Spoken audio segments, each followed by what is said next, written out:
sa isip mo, tago mo na lang. Kung hindi mo kaya, isa lang yung pagsumbungan mo, ang nasa taas.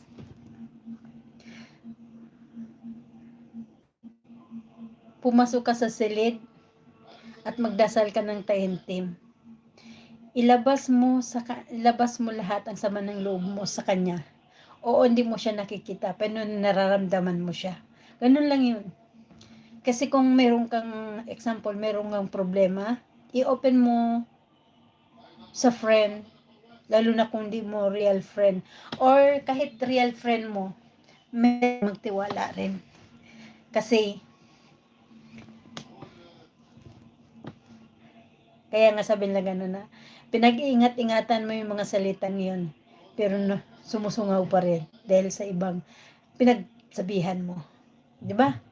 Kaya kung ano man yung problema mo, kung ano man yung saloobin mo, kung ano yung mga pwede mong i-share sa iba, isa puso mo na lang, isa isip mo na lang.